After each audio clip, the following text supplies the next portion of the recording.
Bienvenue au Mardi de l'étrange des voiles de l'inconnu pour cette soirée sur les dirigeables fantômes.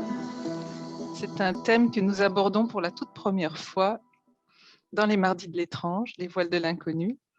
Et c'est Mike Aldébaran qui va nous présenter ce sujet tout à fait particulier.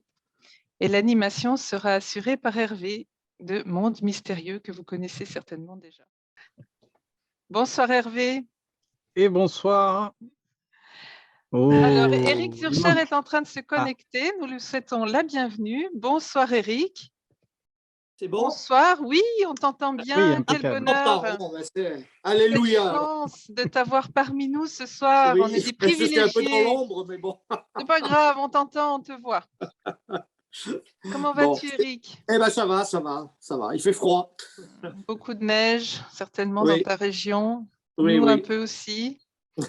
Il n'y a qu'un privilégié qui nous parle de Monaco, là, qui est tout bronzé, comme d'habitude. Non, mais attends, j'en étais sûr que tu allais me le dire ça. Non, mais dans l'arrière-pays, ça tombe bien. Hein. Il y a les montagnes, elles sont toutes blanches. Hein.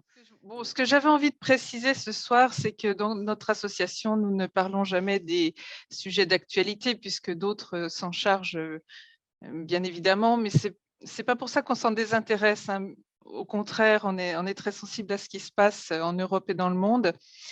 Donc, ce que je voulais vous dire, c'est que voilà, nous sommes aussi concernés par tout ça. Et quelque part, ça, je parle en mon nom personnel, puisque je fais aussi de l'humanitaire en parallèle.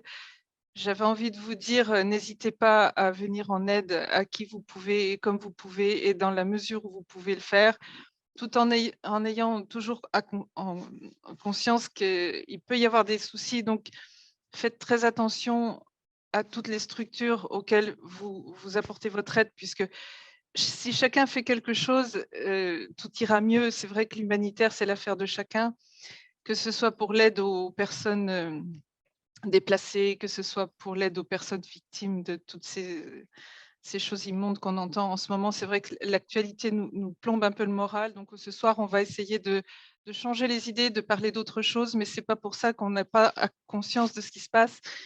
Donc c'est vrai que j'encourage chacun à faire ce qu'il peut pour aider qui peut, mais faites attention, regardez bien les associations, les structures auxquelles vous vous adressez, essayez d'aller vers là où vous connaissez. Je sais qu'à Annecy, une aide est en train de se mettre en place, des camions partent pour l'Ukraine.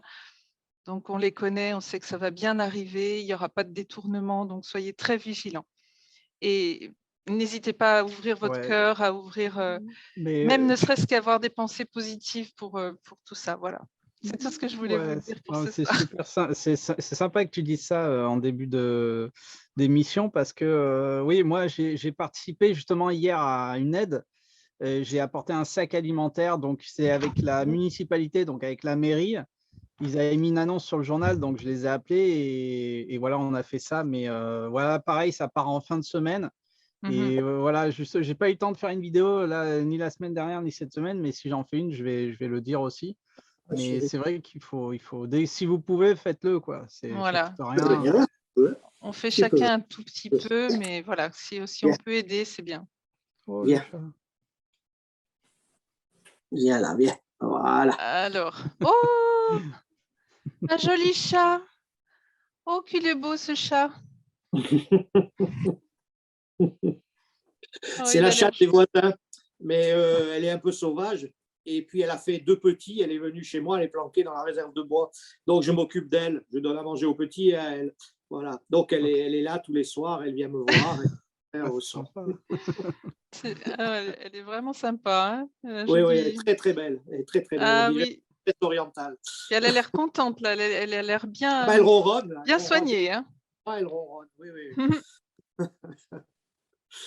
Donc voilà, on ne va pas tarder à commencer. Je vois que Mike est arrivé, donc je représente très rapidement pour les personnes qui sont arrivées entre-temps. Donc nous sommes bien au mardi de l'étrange des voiles de l'inconnu. Ce soir, nous allons écouter l'exposé de Mike Aldébaran qui va nous parler des dirigeables fantômes de 1890 et suivant. Tout un programme grâce aussi à Éric Zurcher et à Hervé, nous allons passer une soirée passionnante sur un sujet que nous connaissons très peu. Et j'ai hâte de découvrir avec vous la vague de dirigeables fantômes de 1896. Bonsoir Mike Aldébaran. Bonsoir à tous, bonsoir Isabelle, bonsoir Eric, bienvenue. Salut, bonsoir Hervé, Et salut. bonsoir à tout le monde qui est présent.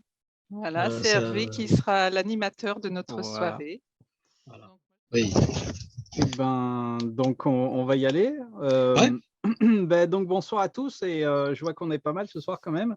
Donc, c'est un plaisir de recevoir encore une fois Mike ce soir-là pour cette interview. Et voilà, tu vas entamer un thème.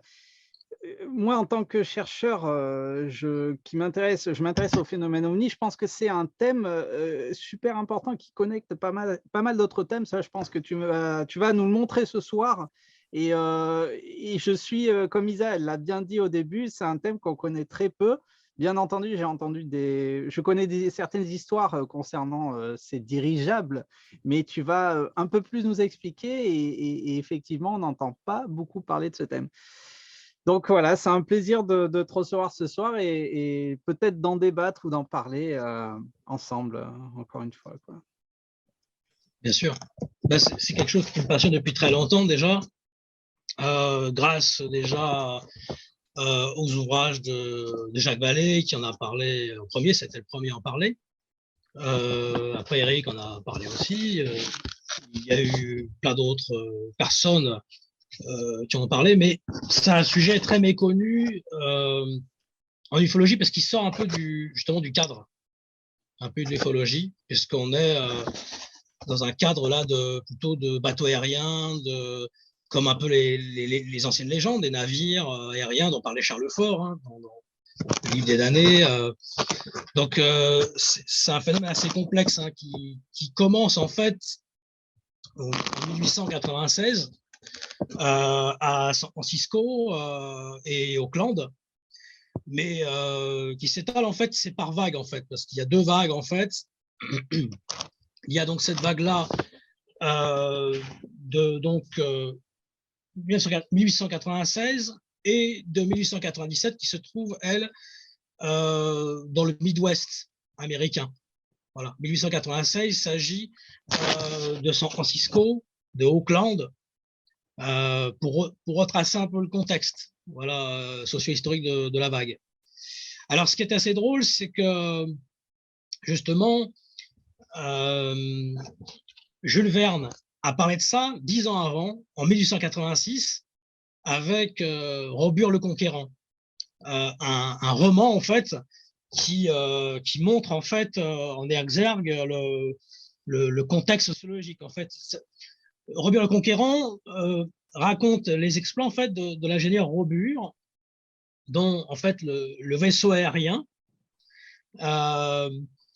l'Albatros, en fait, ridiculise les performances des ballons Alice d'époque. Donc, muni d'un projecteur, il illumine les villes qu'il survole et intrigue fort ses habitants.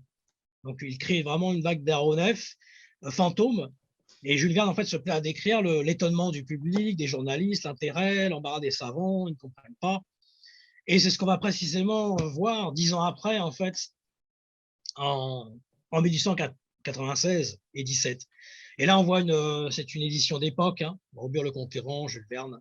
Oui, là, on voit une illustration que tu nous présentes. Effectivement, on reconnaît le style de Jules Verne. Hein.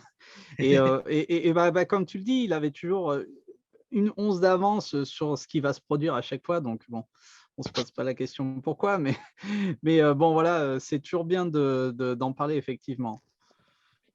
Oui. Effectivement. Donc, cette vague de 1896, déjà, un autre auteur en a parlé, il s'agit de Jean Sider, donc, qui lui, en fait, a réécrit donc, un livre en fait, de Thierry Pindivic, donc c'est l'Airship de 1897, contribution à l'étude socio-historique de la vague des dirigeables fantômes aux États-Unis.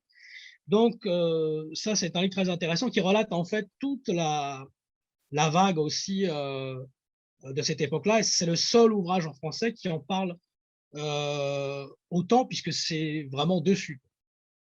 Il faut savoir qu'en France, il y a très peu eu de choses, de livres. Enfin, il n'y a eu que ce livre-là, en fait, vraiment. D'accord. Par contre, il y a beaucoup de livres américains.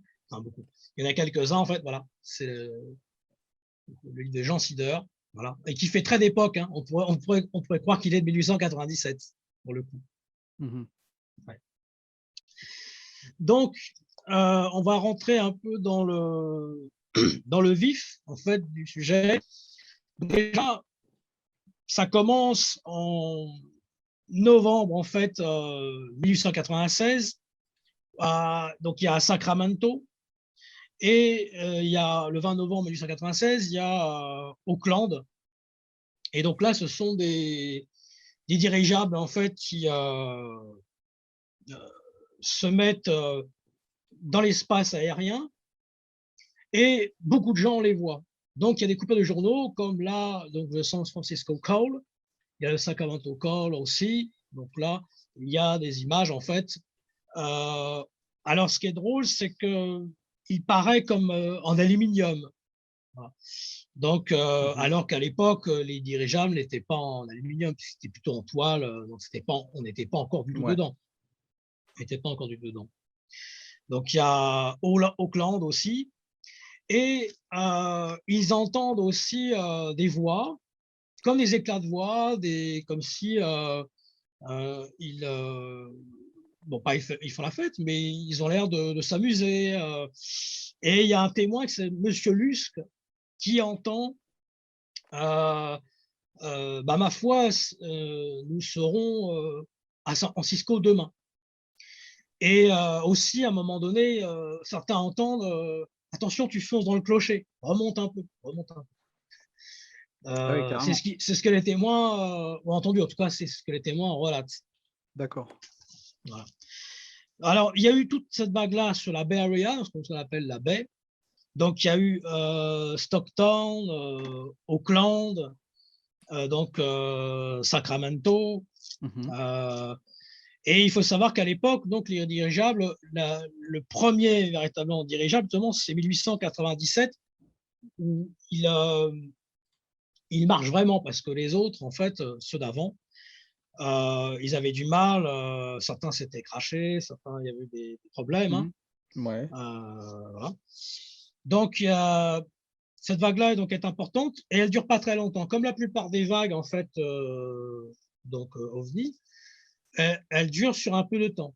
Comme par exemple la vague belge en 1989, comme la vague septembre-octobre 54 en France, qui a eu lieu. Voilà. Alors là, c'est une répartition, justement, des dirigeables qui avaient, alors curieusement, assez drôle, hein, on est un peu dans l'absurde, dans le réalisme magique, ils ont des ailes battantes. On voyait certains avec des ailes battantes. Donc ça, c'est assez drôle. Et donc ça, c'est tout le Midwest américain. Donc là, c'est 1897. Parce que la vague de 1897 va se mettre uniquement, en fait, sur le territoire du Midwest. Voilà. Alors, il y a un cas en 1800